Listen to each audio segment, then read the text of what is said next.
right, and we're back for another episode of the Lakers Fast Break podcast. It's Gerald Glassford, come right back at you here from Lakers Fast Break, Pop Culture Cosmos, Inside Sports Fantasy Football, and Game Source. We truly appreciate everyone out there listening to all of our shows. And if you can, please give us that 5-star review or a first-round draft pick, like everybody does tonight during their trades, on Apple Podcasts. Plus, if you can like, share, subscribe, follow, or do anything that you can to support us right here at the Lakers Fast Break, Pop Culture Cosmos, Inside Sports Fantasy Football, Game Source, the great folks at Lakerholics.com, the great folks at LakersBall.com, and our good friends at the Hoopheads Podcast Network. And if you could support all of that, please support all of that. And if you do, and also a big shout out to our YouTube friends out there for supporting us. And if you continue to do so, it is sincerely appreciated. Well, the Lakers today actually followed up. Yep. Rob Pelinka followed up on his plans. I wish he wouldn't have telegraphed it so soon, but he was able to go ahead and make a trade with the Orlando Magic for the second of their 2 second-round picks, the 35th pick in the NBA draft.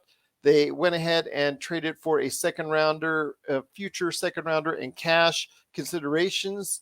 So who do the Lakers pick with the 35th pick in the NBA draft? Well, tonight, they went ahead and they selected Max Christie, a shooting guard, 6'6", out of Michigan State, 19-year-old, would have been a sophomore if he'd stayed in school, but came out as a freshman, decided to go ahead and test the waters out there, and he is now not pending a trade, but I don't see any trades. I know Laker Tom was hoping that maybe they would package that pick along with Nunn and THT, but as of yet, no word on anything like that as of now. But it looks like that Max Christie is going to be the next Los Angeles Lakers. And here today to talk about him being the next Los Angeles Laker, plus all the Kyrie rumors and who won and maybe who lost in the NBA draft this evening, although it's way too early to tell. It is a good man indeed. He is the Magic Man, Sean Grice. And Sean, it is Gerald once again coming right back at you, my friend. Your thoughts on Max Christie before I put myself on mute and let you talk away. We know for as far as his first year in Michigan State, again, a learning experience for him. He shot well from the free throw line, which gives people hope that he can extend his range as a three-point shooter, where he struggled in his first year, averaging under 32%. But people are looking at him as maybe with that 6'6" size to be a nice defensive wing, which the Lakers did not have very much of during the previous season. I don't think he's going to be able to help us now, but if he develops a shot, you never know, 2-3 years down the line, he could be something special. Absolutely, Gerald. I really think this was, I guess if you were going to put it in a baseball analogy, it'd likely be a single right now. Hopefully it'll turn into a double down the line. An interesting prospect. And like you said, he shot 32% from beyond the arc this year, which is unimpressive. That's really not what you're looking for in a wing. For the caliber of ball we play in the NBA today. However, like you said, he shot over 80% from the line. And if you do a little bit more digging into synergy stats, he also has a really nice runner floater game. He averaged, I believe it was just a little over 1.13 points per possession on runners and floaters, which is actually really good for a non-lead guard or a non-combo guard for a wing. That's fairly decent. So, like you said, he's really raw. So I am really hoping that the Lakers, go down a normal path here and sign him to an entry-level contract where it's 3 or 4 years and he can spend maybe half the year or the whole year with South Bay, developing his skills and developing a body ready for the physical vicissitudes of basketball. I would have really liked to see, like you said, Pelinka maybe not telegraph it so early because I believe he gave other teams, that he's trying to compete with to win a championship, a line on some other guys. I would have really loved Patrick Baldwin Jr., but he really fell in it, and it looked like the Golden State Warriors again. That front office picks up another guy who has star potential written all over him. So, but a good pick. Like I said, I think it's a single. I think it could turn into something down the road, like you said, Gerald. But I'm happy with the pick. And again, I hope for a normal NBA contract for Max, and he's able to develop within the system, and we'll go from there. We will go from there indeed. Just wanted to say thank you again for stopping by, for doing that, and letting us share your thoughts on exactly what you think of the Max Christie pick. Again, I'm agreeing with you. I think it's a single right now, but it could turn into something much more. How he develops, obviously, with the player developmental skills the Lakers have, Phil Handy and several other coaches that are there in both the Lakers and also the South Bay Lakers with the G League, hopefully will be an instrumental part of his success going forward. We'll see what he looks like in Summer League, hopefully here in Las Vegas. So I'm looking forward to seeing what he'll develop into, but he is not a now type player. He's not someone that can go ahead and you can plug into the rotation right away. He's someone that's going to take a little bit of time developing, but I do hope that I think that he will be able to do so. You usually see in college ranks a market improvement in the shooting in their second and third years. So I'm hoping, since he's not going to be able to do that in college, he'll be able to go ahead and develop in his first 2 years here at a nice pace, at a nice rate. So by the end of his maybe second or third year, we can really see him making a contribution to the team. But any last thoughts on Max Christie? Right now, there's no other picks that the Lakers are going to go ahead and acquire at this point in time, from what I'm seeing as the draft comes to an end. I will say that we will keep an eye over the course of the next few hours, because all these undrafted players, this is where we got Austin Reeves as far as after the draft. So we'll have to keep an eye on that. But your thoughts on Max Christie before we talk the winners and losers of tonight's NBA draft? I really think that with a good development, if he's eased along, I don't want to see any extra added pressure put on Max Christie, because he was drafted by the Lakers and there's an expectation of him that he needs to contribute right away. I don't think that's realistic for him or for us. I think that, like you said, Gerald, the right path to follow would be to put him in the capable and trusting hands of our developmental coaching in South Bay, and in consultation with Phil Handy, I'm sure. And I think these seeds can bear some fruit down the road. It's just right now they're just seeds. He's not a tree yet. We'll see if he's a tree down the road. That we will indeed, but the rest of the NBA draft was there, and a lot of movement as far as younger picks, just a lot of draft picks going different places to different teams, which we always see. Didn't see a lot of big names moving. The big name actually moved beforehand, and Jeremy Grant, who is now going to Portland, and of course Christian Wood, who was traded last week. And part of that deal was consummated today with I think the 26th pick, if I'm not mistaken, along with the trade fodder that was added in by Dallas to go ahead and complete that trade. But New York was very active on the scene, making several trades. Memphis was also very active on the scene. The big winner to me, though, outside of Golden State, which I think with Patrick Baldwin and also Ryan Rollins, got some nice sneaky little picks there that may be able to help them out later on down the road. I really think that a big winner for tonight's draft is the Detroit Pistons. And Detroit basketball, no, I'm not going to sing the song.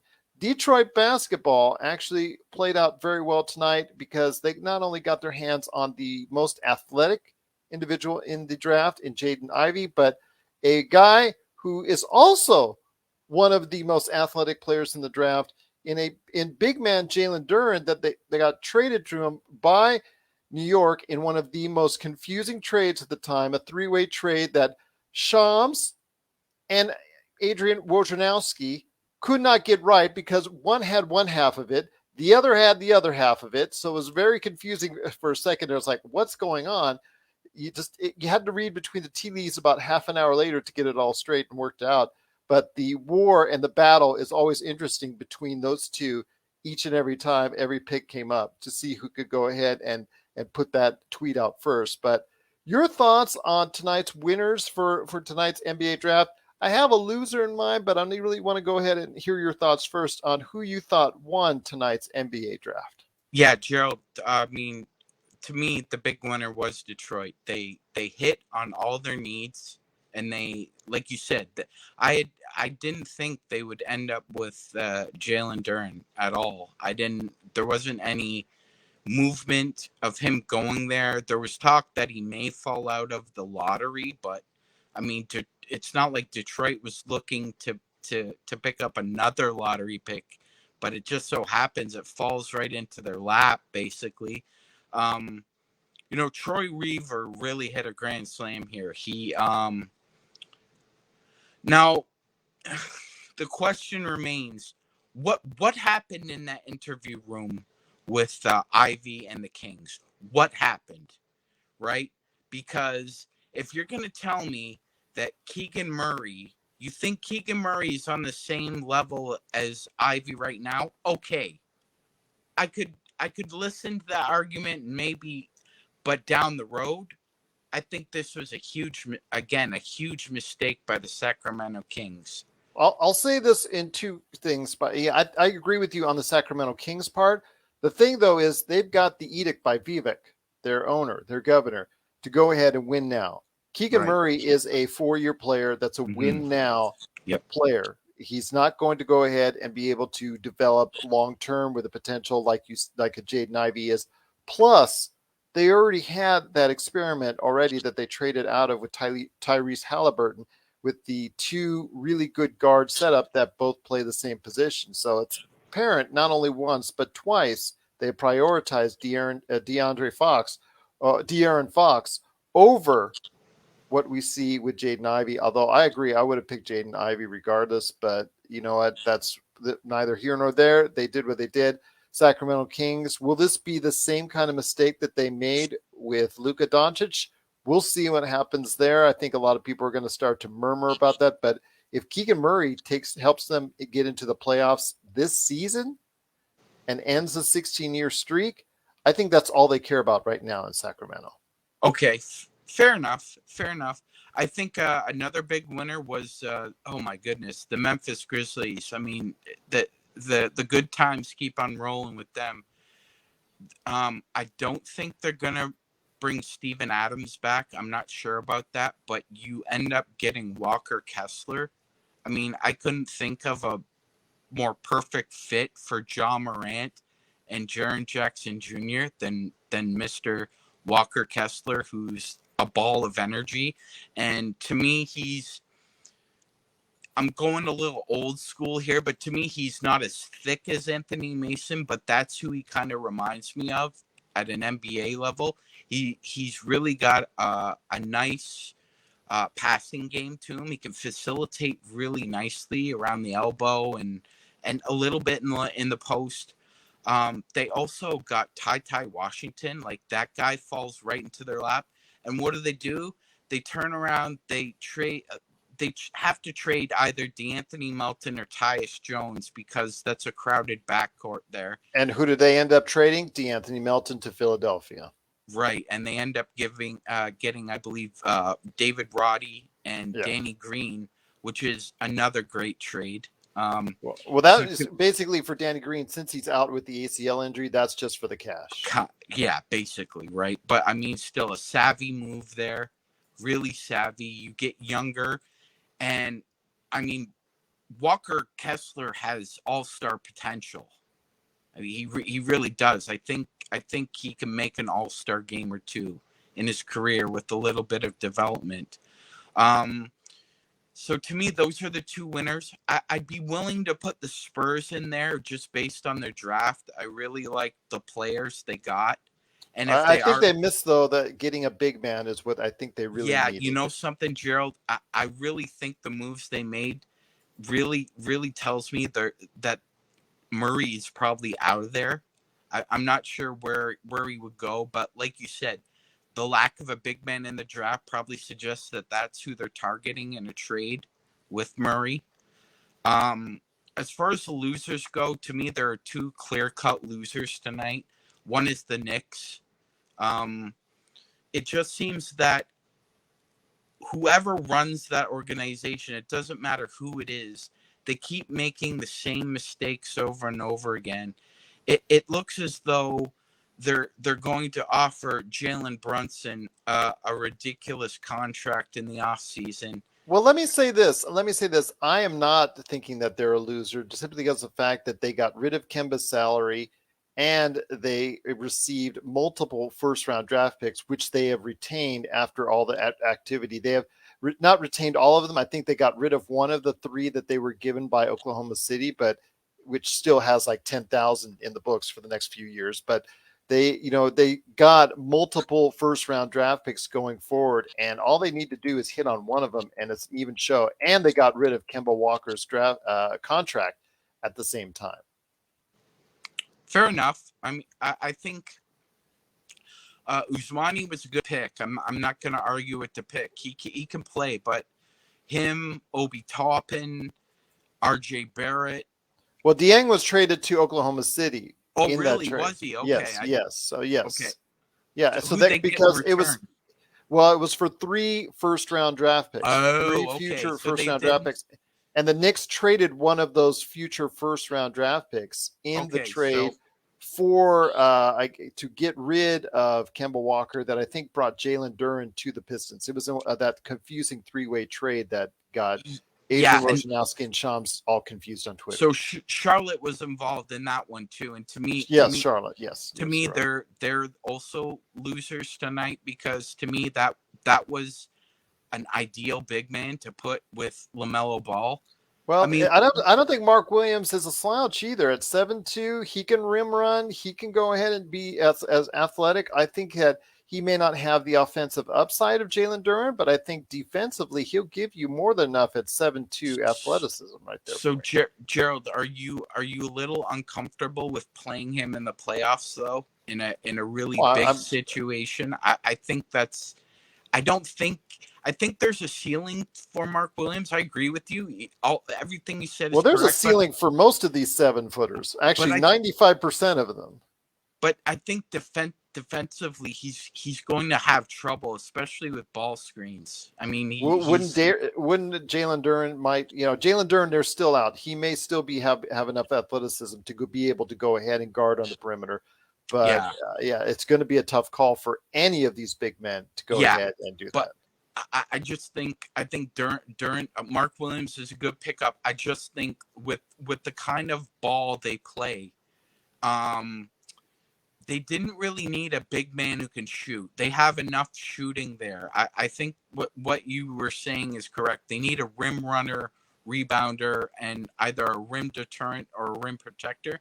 Williams can do all those things. I mean, we'll see about him in the playoffs. I don't think he'll be a playoff contributor long term in the NBA, but I do think he can be a starting center for about. I think his ceiling is like a Frank Kaminsky. That's who I'd compare him to, with a little more athleticism and less shooting.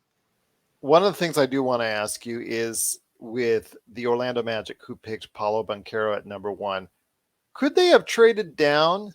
Because I understand that he was really hot moving up the draft boards, possibly even to number 1, because I know that the Vegas here just before the draft started took the odds on all 3 of these guys, Chet Holmgren, Jabari Smith, and Paulo Banchero. Jabari was the number 1 slight favorite to go number 1, but heading into today, they took those odds off the boards because they heard a lot of rumblings going on.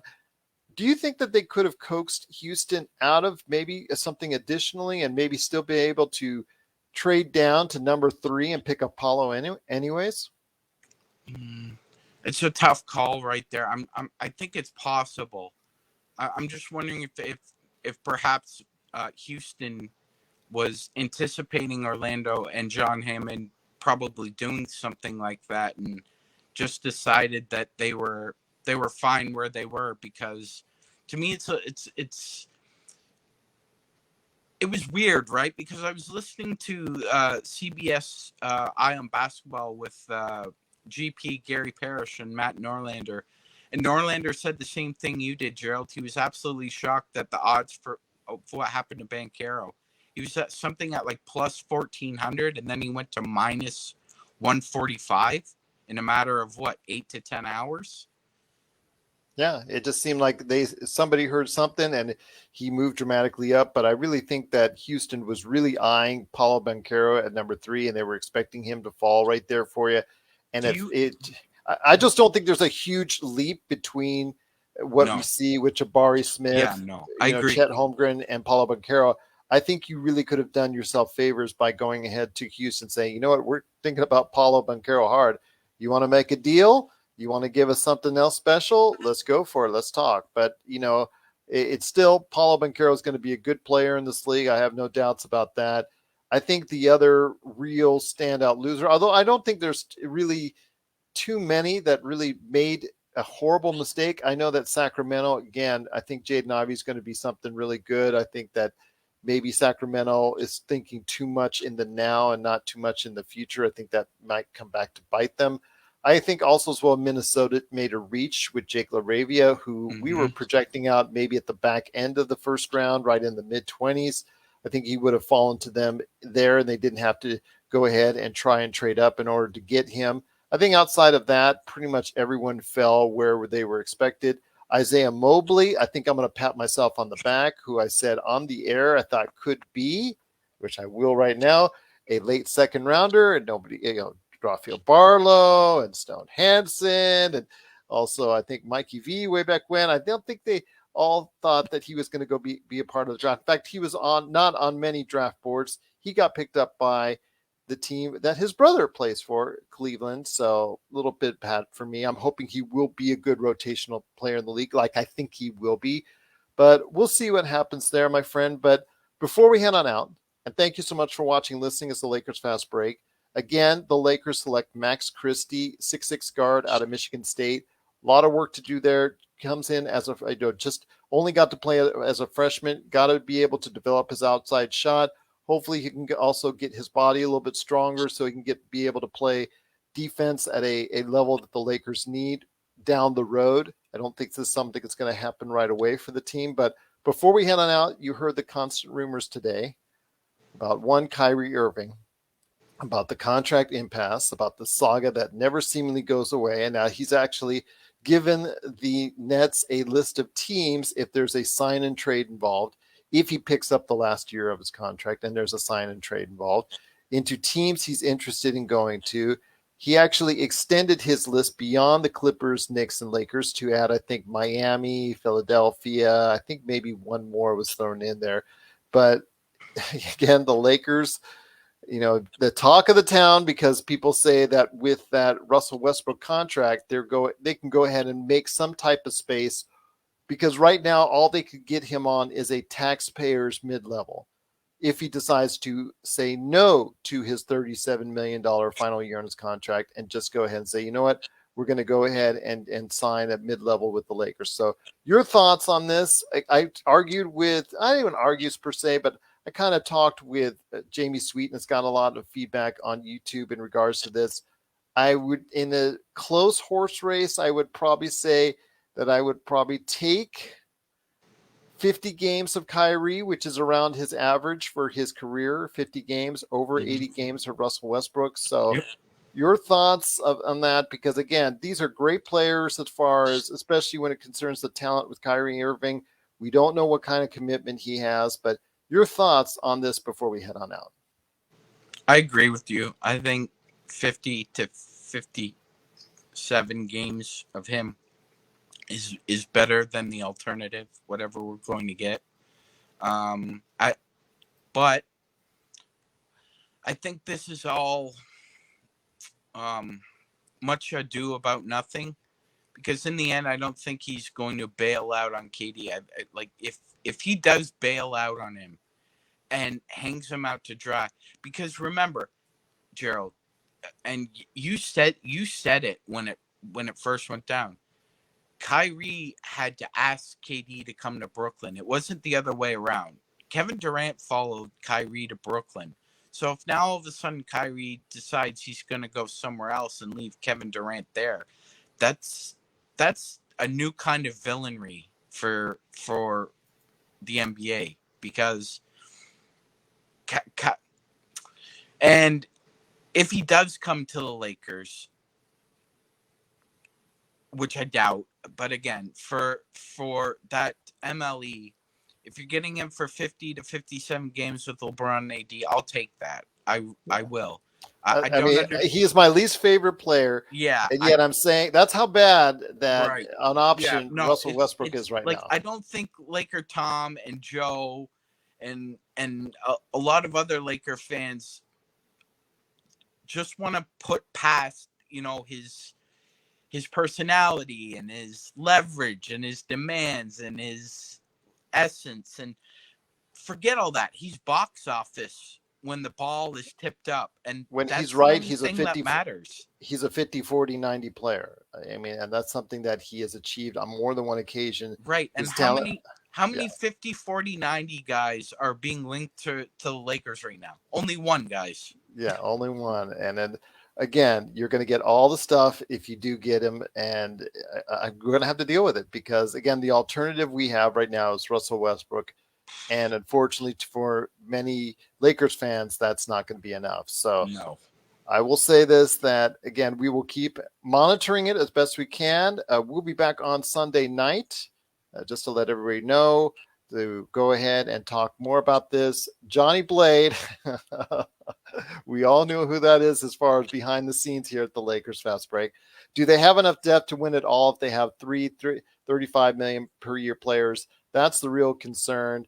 Well, Johnny, yes, that's the thing. Depth is the key. I mean, you see it as far as the top four teams that were, as far as an Eastern and Western Conference, as far as look at the finals, look at the conference finals, not even the actual NBA finals. Look at the conference finals with all four of those teams. All four of those teams had depth, had players coming All off the of bench them. that Yep. all made positive contributions. And that's something the Lakers don't have. And that's They don't. something that the Lakers salary cap could not do. They could not dictate. Even if you kept Caruso, you still need more players beyond Caruso that could get it done. And the players the Lakers were getting and the players the Lakers were signing were not getting it done. They were too old and they just did not have enough talent. So Nope. Yep. Johnny Blade says it best. If you do not have the depth, you'll need all three on point, and that's for sure. Mm-hmm. But I will tell you what, it's great having you here, Magic Man. I'm hoping to have you on Sunday night. Can't have any BS issues with missing 30 games. I'll take that. Oh, again, Johnny, it's a close call, but I'm going to go ahead and say I will take Kyrie Irving at 50 games more than Russell Westbrook at 80. If you have to go ahead and put a proverbial gun to my head, because you can't say the real thing these days. Proverbial gun to my head. Yeah, and I'm going to say it. Yeah, and just to end it, Gerald, Kyrie's not the only difficult person to work with in the NBA. He won't be the last. But he might be the most. That's true. As far as diva behavior goes, I mean, he's probably at the top of the list. Like, we're almost in Antonio Brown territory. Yes. But people are willing to put up with your BS if you're talented. I mean, you're a businessman, Gerald. You've seen this game a long time. If you are talented at something, if you're in the 1% of the 1%, people will be willing to tolerate you to a point. Yeah. Absolutely, indeed. Well, we're still monitoring the Twitters for both Shams Charania and Adrian Roshanowski, who have been fighting each other even after the draft, and they're still doing it right now on who the Lakers might pick up as an undrafted. We'll keep you attuned on that. We'll go ahead and report it on our Lakers Fast Break Facebook page, and also as well maybe put in the notes for YouTube if something just really good comes up. But we will be back on Sunday. And Johnny Blade is saying, I think Kyrie will want to make Kobe proud in a Laker uniform. He'll probably say that, but I don't know about that. Give it a year. You see what happens. He wears out his welcome everywhere. We'll see if that actually differentiates itself, and hopefully maybe if he does come to Lakers, we'll change. We'll see. He's now in his 30s, maybe a new perspective. We might help him on that. And Johnny Blade says we need to hope that the Raptors don't make the finals. I think that's a shot to you in Toronto, my friend. So I don't see it in their future. Maybe down the line, but tell Johnny I don't see it this year. Okay.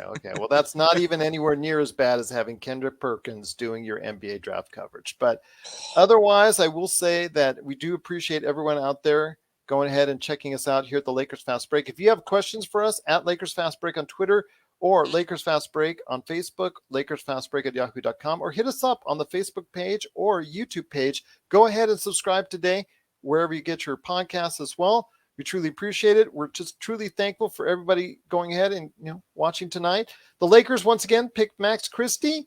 No news yet on who they have undrafted coming down the pike. That could be in the next Austin Reeves. We're going to see what happens, but we'll check it out. We'll keep monitoring it, and we'll let you know. We'll be back this Sunday with the whole crew, hopefully right there with us, right here at the Lakers Fast Break Podcast.